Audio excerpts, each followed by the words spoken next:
सहनाववतु सहनौ भुनक्तु सह वीर्यङ्करवावहै तेजस्विनावधीतमस्तु मा विद्विषावहै। ॐ शान्ति शान्ति शान्तिः।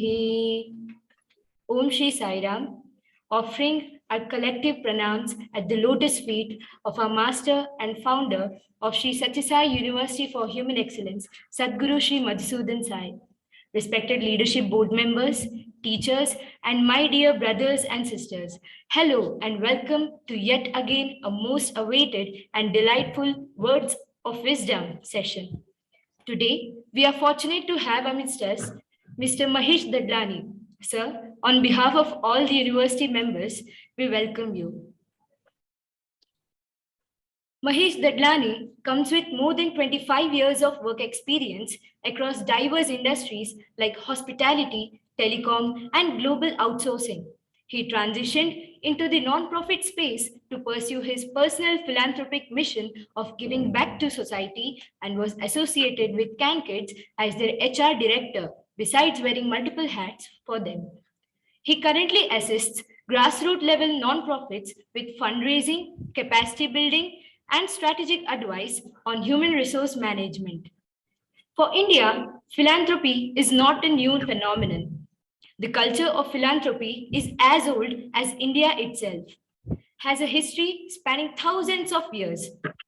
One who enjoys abundance without sharing with others is indeed a thief, says Sri Krishna in Bhagavad Gita. Our university emphasizes on molding students to have perfect coordination of head, heart, and hands. Head like Sri Adi Shankaracharya, hands like Janaka, and heart like Buddha. As Sadhguru puts it as 3H formula. Sir will be deliberating on the topic Philanthropy, a Way of Life. Sir's presentation will touch upon the idea of responsibilities one will have to carry out after enjoying the rights or blessings gifted by God. On that note, I yield the floor to you. Thank you so much for the very, very articulate introduction. I'm very humbled by it. Thank you also for inviting me to this forum.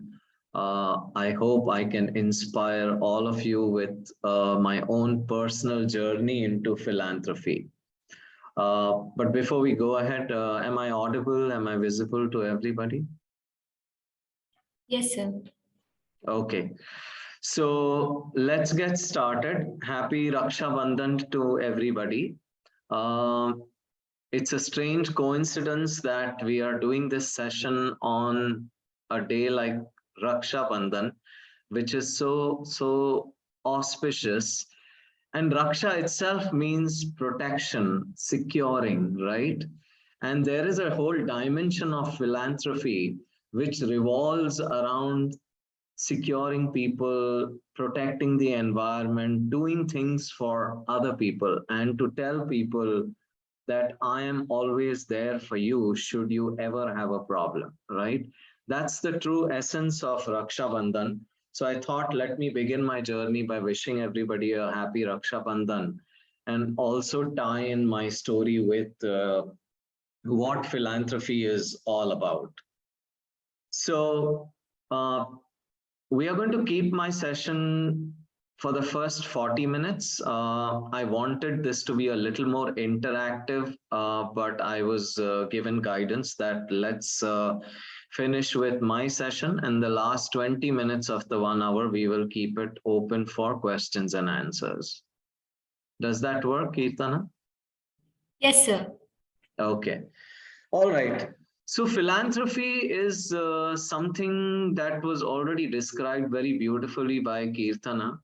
And there can be many definitions of philanthropy. There is nothing right or wrong. Philanthropy can be perceived as giving back to society. It can be perceived as doing things for people. It can be perceived as donating money. It can be perceived as giving your time, giving your talent, But the basic essence of philanthropy is always revolving around selflessness. Like they say, true character of a man or woman is known by what he or she does for people who can never pay them back. So, if you ask me what is the true spirit of philanthropy, the true spirit of philanthropy is all about doing things for people in a very, very unconditional way, where you are not expecting anything back. Whatever you get back only translates itself into gratification at the end of it. Okay. And there is no other benefit for you. It is a completely voluntary activity. So as we move ahead, it's important for me to kind of set the stage on what all will we talk about. So there are many causes in the world. Okay, it really depends on what you feel passionate about. When you look at the whole gamut of philanthropy or giving back to society, it could revolve around many aspects, and all causes are good. Some could revolve around healthcare. Some could revolve around heritage preservation. Some could revolve around environment preservation. Some could revolve around skill development. Some could revolve around women empowerment. It's an endless list. The list of good things that we can do can just not stop.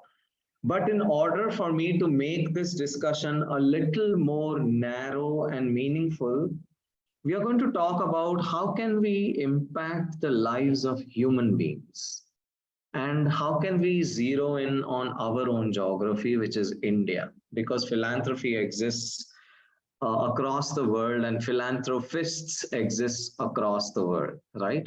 So it's important to kind of narrow down the subject to how we can impact the lives of other people and how we can look at our own geography.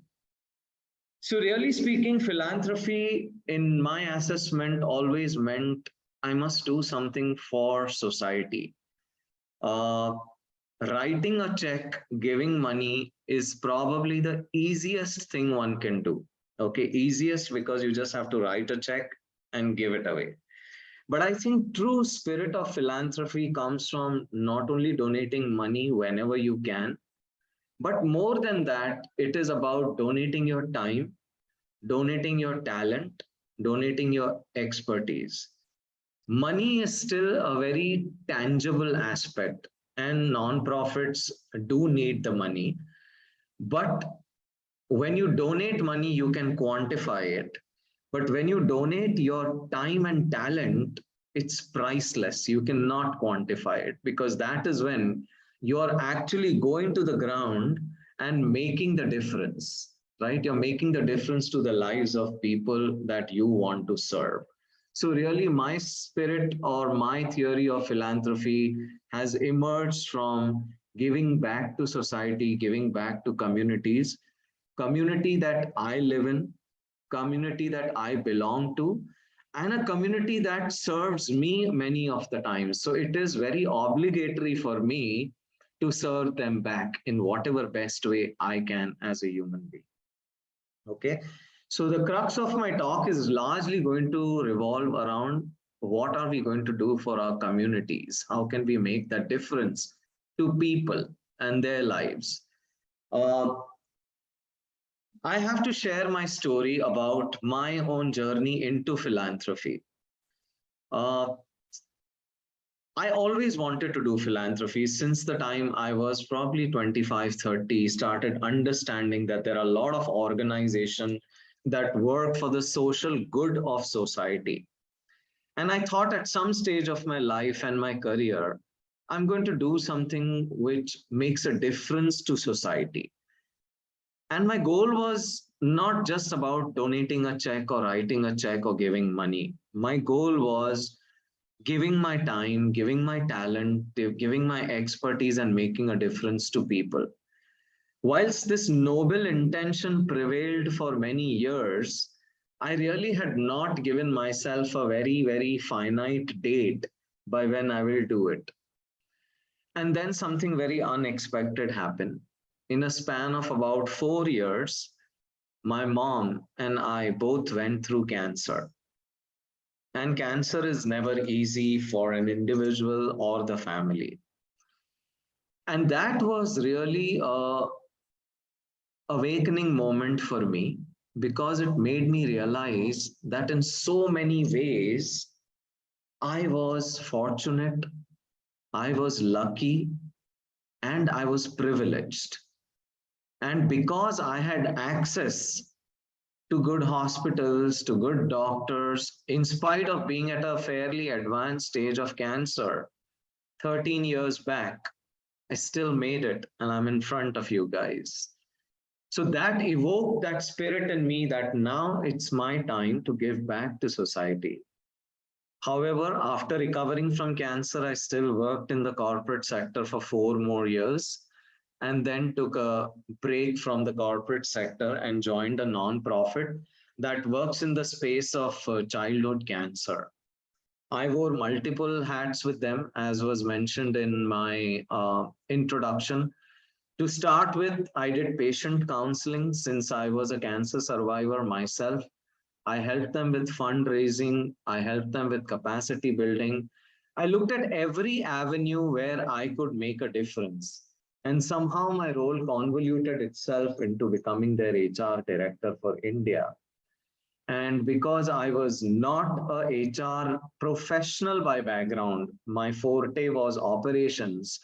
I actually went and enrolled in an executive development program from Tata Institute of Social Sciences to become a subject matter expert in HR so that I could do my role in a better way and be a better version of myself.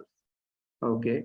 So then I could do my role a little better and help multiple NGOs because nonprofits really struggle in the space of talent management and acquiring talent. Okay. So really my own journey opened my eyes to actually giving back to society and not writing just a check, but giving my time to the cause that I felt most importantly about. Now, one thing that I want to really instill in all of you from an inspiration perspective is because the audience is so diverse, all of us will feel differently for different causes.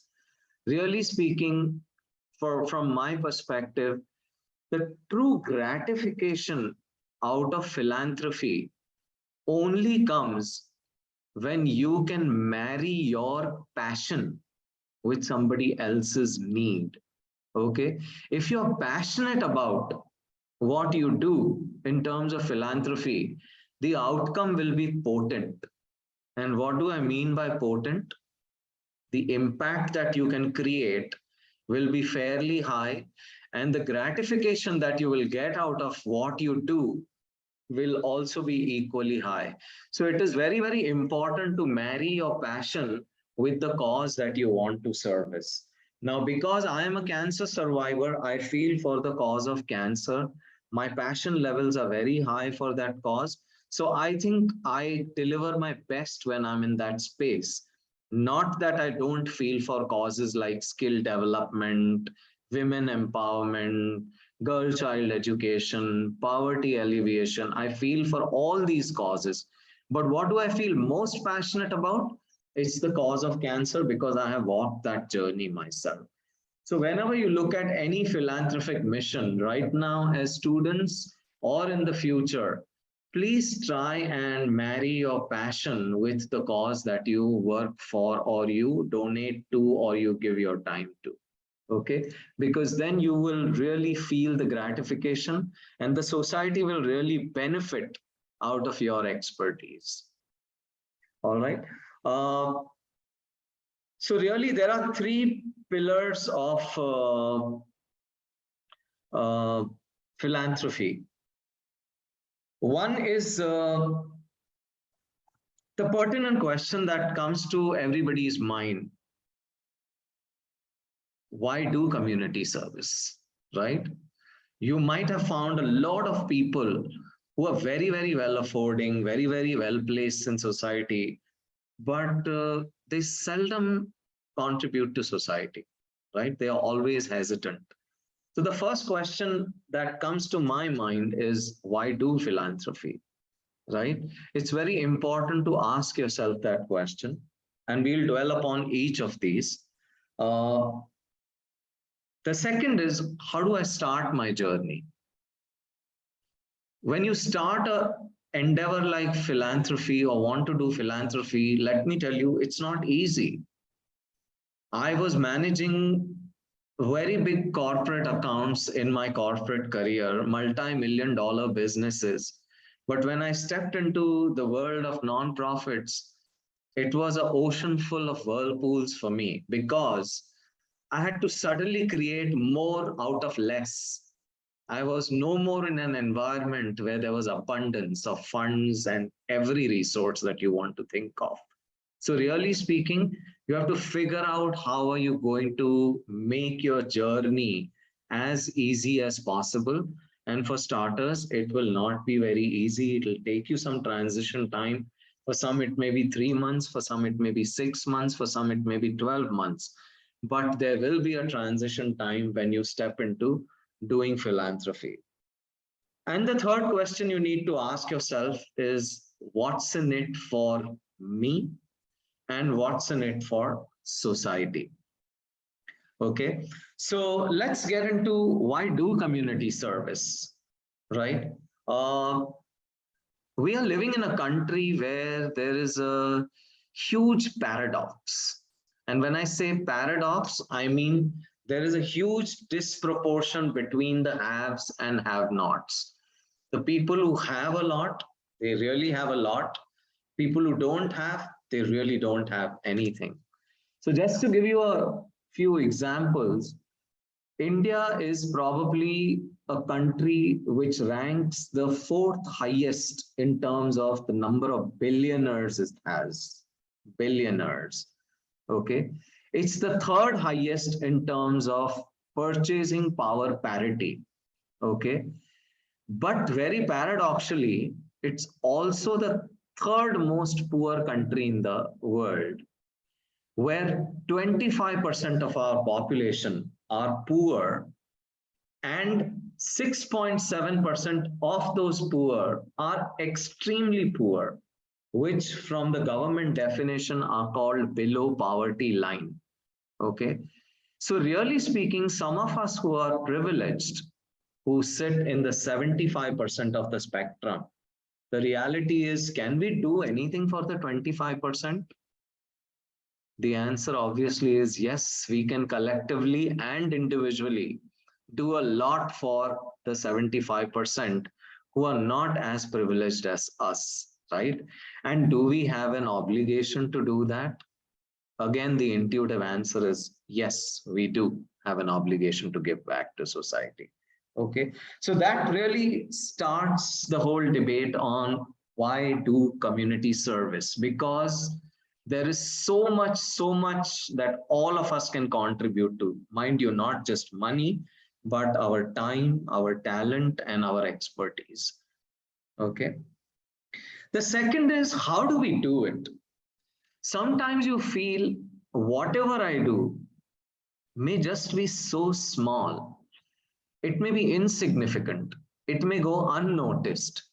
So, should I even begin the journey? Should I even start? The answer is yes. There is nothing like small in the world of philanthropy. Magnitude is not of magnitude when you do philanthropy. And let me explain what this means. I have to give you an example of a fundraising event that we were doing few years back. And our fundraising model meant we would call our existing donors, our future potential donors who are HNIs, our existing corporate partners, CSR partners as you call it, and our potential future CSR partners to a fundraising event, talk about our organization, talk about our mission, vision, some of the key milestones that we have achieved, and equally about the challenges that lie in front of us.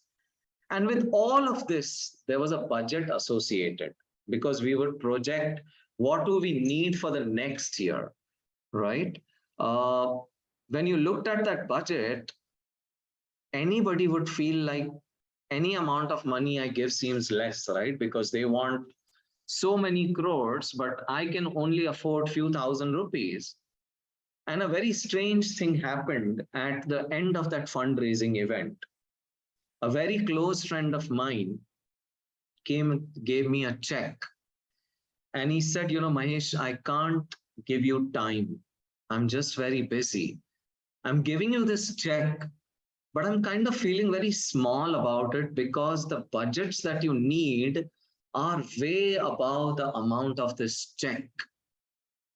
And that moment was a very humbling moment for me because I could see that he was feeling like a drop in the ocean. He felt his funds will not make any difference because our requirement was so huge and he was only contributing a drop in the ocean. And I had to put that in perspective. So let me help the perspective. I was involved with a nonprofit that works for children who were diagnosed with cancer. And some of you may know, some may not know, but in the world of childhood cancer, blood cancer is the most prominent type of cancer. 70 to 80% of the children who are diagnosed with cancer typically have blood cancer. And sometimes just one bag of blood in the nick of time can save a child's life. And my friend's contribution, which was 25,000 rupees against a budget that was about 25 crores, felt very minuscule.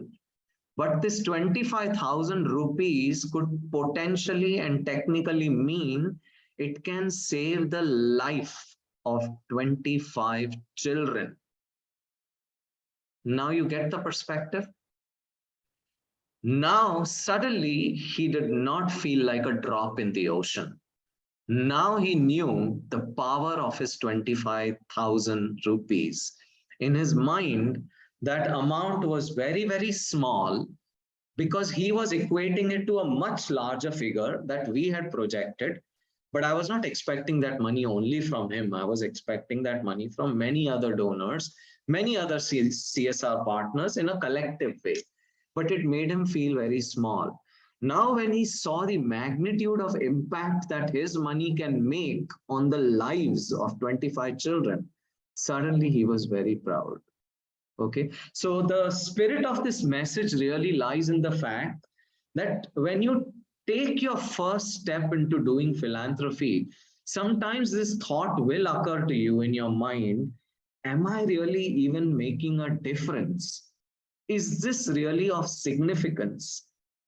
The answer is yes, yes, yes. Every baby step that you take is making a difference, right, to the larger picture of the good that you want to do. Okay. The third point was what's in it for me and what's in it for society, right? For society, it is what they will benefit out of you. Okay. Uh, for you is the gratification associated to that cause. And you may choose to associate with multiple causes. It may not just be one cause. I'm focused on one cause, but I parallelly help some other NGOs also in scaling up, in CSR activities, in fundraising, in setting up their operations and stabilizing their operations. Does that give me gratification? Yes, of course it does. Do I feel passionately about it? Yes, I do. But I feel most passionately about the cause of cancer because I have walked that journey. Okay. So the gratification part is very, very important. And India, fortunately, today is becoming home to young students like you whose passions are very, very ignited at an early age in life. Now, when I look at people who have done philanthropy or students or young adults who have done philanthropy, mind you, I notice a very, very different trait in the way they appear, in the way they behave, in the kind of confidence levels that they have. And what is it that I see? Uh, I see that when they do philanthropy at a very young age, they are first making a difference to society. Second, they are becoming very, very confident of their own ability to make a difference, because when they associate with a cause, with a non-profit, they are actually never having the luxury of abundance. They learn how to create more out of less. And by that logic, they learn the ability of limited resources and big outcomes, which is a very, very potent quality as you grow in life and become a leader in an organization. All of y'all, if y'all won't become entrepreneurs, you will work for corporates, you will work for public sector companies, you may work for non-profits, you will do something, but at some point in time, you will be a leader. And one of the very, very prime qualities of a successful leader today is, how do you create more out of less? I'm sure all of you have heard this today. Less is more, right? So besides the gratification that it gives you, it also gives you that exposure to creating more out of less. And mind you, in a competitive landscape today, if I have two candidates to choose from, and I am the talent acquisition guy, everything remaining equal, if one person has exposure to philanthropy, giving back to society, community service, and the other doesn't, I will give this person a little edge over the other, even if all other qualifications are the same. Okay, so I think you have to start looking at how involving yourself into philanthropy can groom yourself for a much brighter tomorrow, where you can really compound your own efforts of giving back to society. Okay, so that's really what my definition of philanthropy is. It'll be interesting to hear your questions after this session.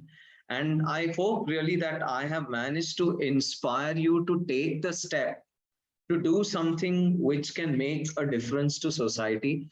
My only guidance would be, look at those goals where you think you really feel passionate about, you're an expert in, and where you start feeling the gratification very early, right? Sometimes there might be choices that you make that are not aligned with your passions.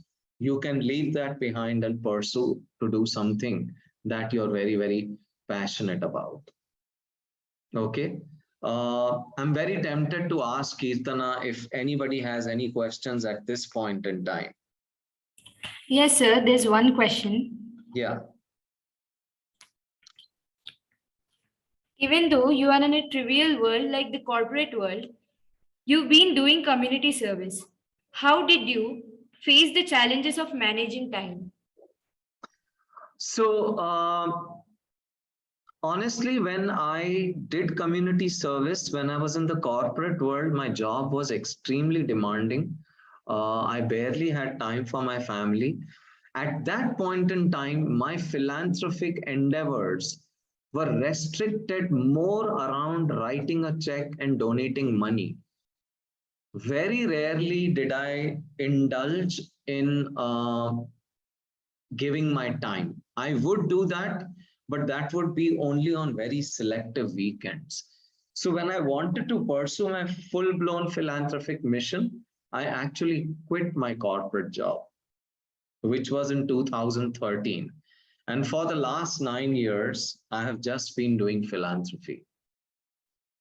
And it is a very valid question. It's tough, but like I spoke about, every drop in the ocean counts, guys. Tomorrow, if you get absorbed in the corporate world and you have a very demanding job, my guidance to you would be, it's not impossible to find 4 hours in a month to give back to a cause that you feel passionately about. And to that extent, you have to really be true to your heart and ask yourself this question: can you donate 1 or 2 hours a week where you still donate like one full day, 8 hours in a month to a good cause? Does that answer your question? Yes, sir. Okay. So, really speaking, this was my journey into philanthropy, which I think is going to be a continued journey. There is really no end to it because, like we spoke, the number of causes that prevail on the planet and in India are just endless, right? We all can make a difference. The only thing is, marry your passion with somebody else's need so that the impact is great and your own gratification feels very high. Okay. And to that extent, I must also add that I'm very proud that India is one of the first countries in the world who put a legislation around corporate social responsibility. And I'm sure it is touched upon at some point in your course. But if not, the Companies Bill Act changed in 2014, where it mandated a lot of companies with a particular revenue criteria to compulsorily donate 2% of their average net profit towards 12 different causes that the government identified, and propelled corporates to do corporate social responsibility. And of course, there have been many philanthropists even before that, entities like Mr. Narayan Murthy, Mr. Ratan Tata, Mr. Azim Premji, who did not wait for the law to compel them to give back to society. They were anyways running foundations that supported various causes. Okay, be it health, be it education, be it environment protection.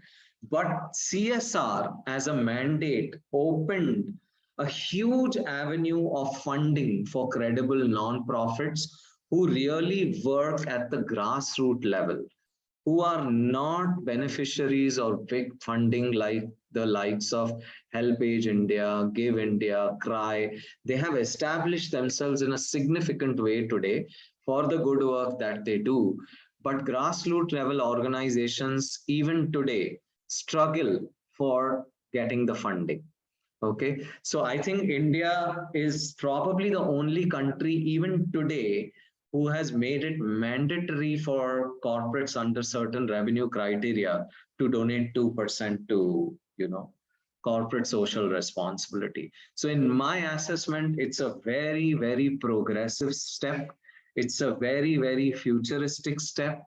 And tomorrow, if you guys get associated with any corporate, make sure that you work closely with the CSR departments of those corporates, because then not only can you pursue your own personal philanthropic missions, whatever they may be, but even through your company, you can channelize, social endeavors in a very big way. So that, Kisana, really brings me to the end of my talk. And I would like to have the balance 26 minutes attributed to some questions, answers, and making it a little more interactive. Sir, we have one more question. Yeah. Can you explain in detail on how you started all this initial days? In the initial days, so I planned this. So when I quit my job, I started exploring the space of non-profits 6 months before my last date in my corporate job. But because I was already clear in my head that I wanted to work in the space of cancer, I was exploring different organizations that were already working in the space of cancer. And then I coincidentally chanced upon this ex-colleague and batchmate. We both went to the same school. She was associated with this nonprofit called Can Kids that works in the space of childhood cancer. And the whole philosophy to me was very, very appealing. So, just for everybody's quick knowledge, I'll just take 2 minutes on this. So, cancer globally is a very challenging disease, in spite of the fact that medical science has made so much advancement in the sphere of cancer.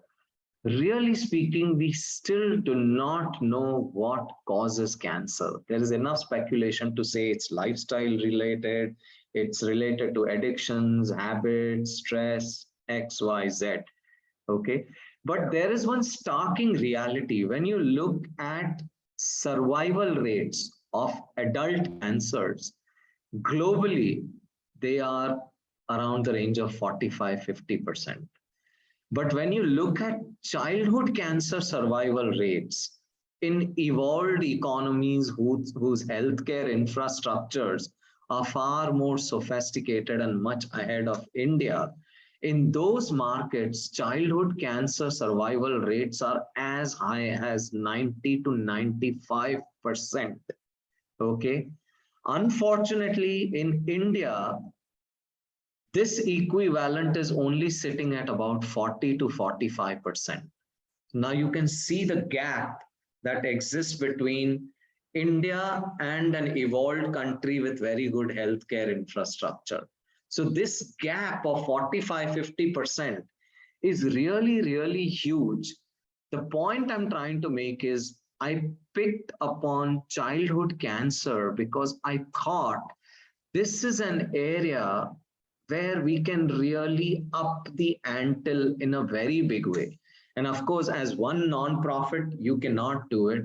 You have to collaborate with other nonprofits who work in the same space, be it holistic cancer or be it only childhood cancer. Not only that, you have to work closely with the state government, the health ministry to make cancer a priority in order for nonprofits to make a tangible difference in the next 10 to 20 years. Because if the gap is so huge that India is sitting at 35-40% survival rates in the sphere of childhood cancer, and globally there is potential to take this up to 85-90%, then there is a lot of work to do, right? So I chose the field, one, because I was already a survivor. I felt for that cause. Second, I did not choose adult cancer. I chose childhood cancer because I thought we could raise the bar there in a significant way and I could make a difference. Does that answer the question? Yes, sir. There's another question from our brothers. They have asked, Sir, we always think of doing good to society, but sometimes we feel less motivated. How can we always be motivated to do good? Okay. You will never always be motivated for anything that you do, not only in terms of philanthropy. Okay. There is a famous saying which goes like this: only the mediocre are always at their best. All the others have good days and bad days. So whether you work for a corporate job, whether you work for a public sector unit, whether you work in the philanthropic space, whatever aspect of life you look at, whatever you take on as a mission, there will be days you have to be your own inspiration because there will be waves in the ocean. And I'm a person who derives a lot of inspiration from philosophy because I think philosophy is nothing but glorified reality. So, on the days that you feel less motivated, you have to ask yourself that question: why are you less motivated? What is impacting your mind? And if something's not going the way you want it to go, how can you make it happen that way? Right? Please remember, life is like the tides in the ocean. Low tides will never last forever because the high tides have to set in and that's the law of nature. But will you just sit back and be demotivated? No. The obligation to remotivate is your own. And you can seek the help of some seniors, some mentor, some coach, somebody you trust, somebody you can go to, somebody you can take a different perspective from.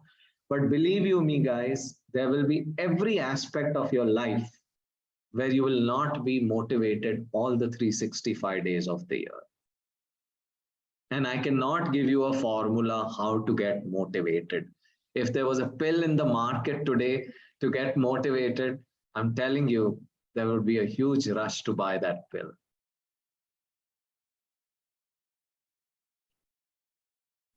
Sir, there's one more question from our sisters. What are the goals of your philanthropical journey? What are my goals? Very broad question, very open-ended question.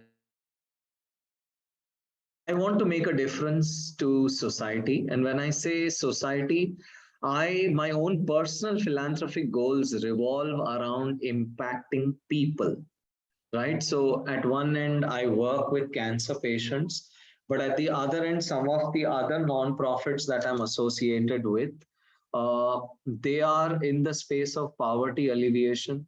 They are in the space of girl child education. They are in the space of women empowerment. They are in the space of skill development. And over and above this, I'm also very passionate about teaching students. So I did my HR course 3 years back from Tata Institute of Social Science. It happens to be that that is one of the best HR institutes in the country, and it's only 1 kilometer away from my house. So I want to teach at Tata Institute of Social Sciences just as a part of my philanthropic mission, because I think I will make a difference to the students there and also invoke young minds like y'all to actually walk and embark upon the path of philanthropy. And philanthropy does not have to be your corporate job or your mainstream job or your entrepreneurial journey, whatever you do as a career option in future, philanthropy can always concurrently prevail in your life. That is why the title was It's a Way of Life. Sir, there's another question. Sure. How do you manage to generate funds required for CSR program? How do you manage to generate funds from CSR programs, not for CSR programs? That would be a more valid question. So it's not very easy. As the law has got more and more fine-tuned over the last 8 years of its implementation, it has become somewhat easier, but it was very tough when it came into being. I'm sure all of you know that there is a huge speculation when it comes to non-profits and people giving money. There is a skepticism that if I give 10,000 rupees or 1 lakh rupees or whatever amount that may be, will it really be used for the real cause? Unfortunately, India has had a baggage of such non-profits where the front end was very different, the back end was very different. But thanks to the current government and the BJP's concerted efforts towards exposing such non-profits, a lot of such non-profits have been sifted out of the system. So if you're a credible organization today, the way you do CSR is the first thing is really good networking. Find out which of your friends work in which corporates and they can give you a lead to that corporate. If you can't go that route today, fortunately for you, everything is available on Google and the internet. You can find out people who work for CSR departments of their respective corporates, approach them. It will not be an easy journey because a lot of corporates are doing multiple CSR activities and not just one. So you may take some time, maybe 2 weeks, 3 weeks, 1 month, 2 months to even get the first meeting set up with them. But try and look at corporates who are working in the same space that you want to work in. Now, I'll give you an example. I worked for several years for Vodafone. Vodafone does a lot of philanthropy in the Indian space too. And we had invited their CEO to that same fundraising event that I gave you the example for. Now, the CEO was very kind enough to come, but he was also very transparent and candid enough to tell me that Mahesh, the cause of cancer does not resonate with the philosophical approach of CSR in Vodafone. We want to make a difference to women empowerment, and we want to make a difference in the space of girl child education. And beyond this in India, we are not very open to supporting other nonprofits. So I didn't get any money out of that. Like, this is not a success story. There are similarly many other success stories of many corporates who feel very, very strongly for the cause of nonprofits, and they give you money. To start with, no corporate will give you money for 2 and 3 years. They will first do a pilot with you, which means they will give you money probably for the first 1 year. They will ask you for utilization reports. They will ask you for what is the impact that you have made versus what you committed. They will send their auditors to authenticate whether what you have written in the report is actually in your books of accounts. Okay, so to that extent, a lot of transparency needs to exist. There can be no integrity violation over there. And once the corporate starts feeling confident of your ability, then they will start giving you 2 and 3 year funding, which then makes you a sustainable nonprofit. Okay, so it's not an easy journey, but if you're doing some credible work and your books of accounts are clean and the society that you work for, there is a visible impact that they can measure, you will definitely make very good inroads into corporate social responsibility. Does that answer your question? Yes, sir. There's one last question, sir. During COVID times, like government, NGO also had some same responsibility to contribute to the people's healthcare. So, how did you manage your funds during COVID for the cause of good healthcare? So very honestly, during COVID was an extremely trying phase for us and for a lot of nonprofits, because during the COVID phase, a lot of nonprofits channelized their funds towards the PM Care Fund, because the PM Care Fund was then helping anybody who was struck with COVID, who needed oxygen, hospitalization, everything else that was to do with the pandemic, which meant a lot of corporates who had signed up multi-year MOUs with the nonprofit, if they were supposed to donate 25 lakhs this year, they didn't donate 25 lakhs, they donated only 10 lakhs and donated 15 lakhs to Prime Minister Care Fund. So everything got rechannelized, which means non-profits really, really struggled. But then they had to get creative. They had to go back to their HNI database. They had to contact other entities who work for social causes, like the Rotary clubs, the Inner Wheel clubs, the Round Table of India.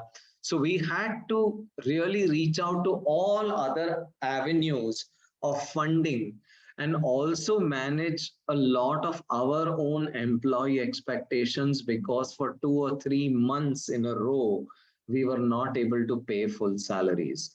But our employees, being very, very passionate about our cause, stood rock solid by us.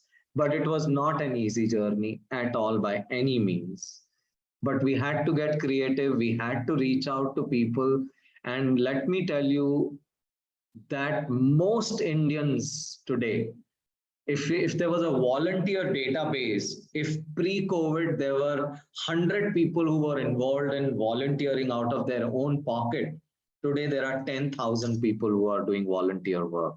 Suddenly the pandemic, brought up the level of the philanthropic dimension in people's minds and perspectives, because they saw that here there is a world that needs our support.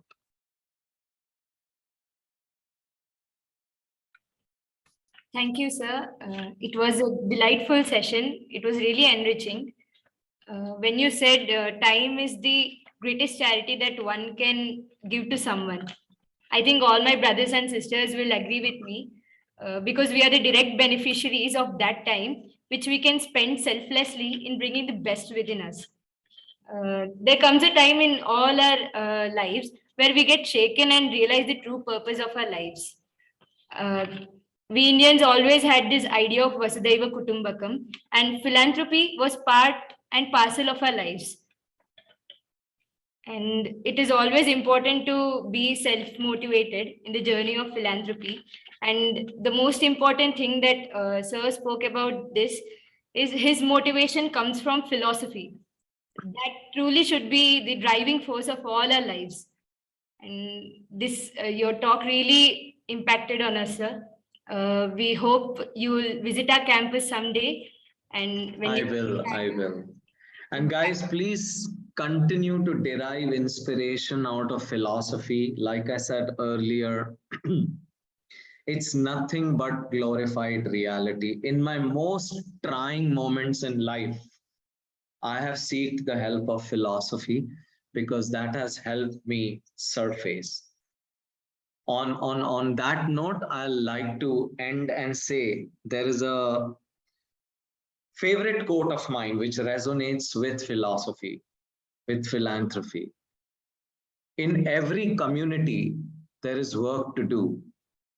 In every nation, there are wounds to heal. But equally, in every heart, there is the power to do it. Okay. So keep your spirit alive, have your can-do attitude alive at all times. There will be low moments, there will be demotivating moments, there will be challenges, but that is life. There is no aspect of your life, whether it's your family life, professional life, college life, there are challenges always. The more you battle challenges, the more resilient you become, right? Like they say, your best teacher is your last mistake, right? So wish you all the best. Happy Raksha Bandhan to you.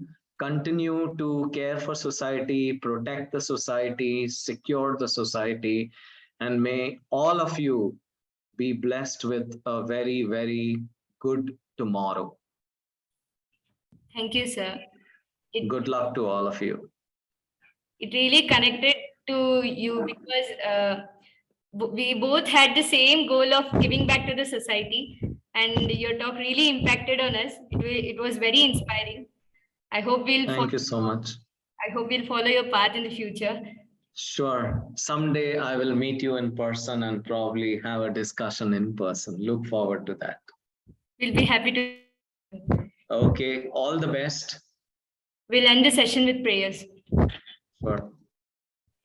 Om Sahanavavatu Sahanau Bhunaktu Sah Viryam Karavavahai Tejasvinavadhitamastu ma vidvishavahai.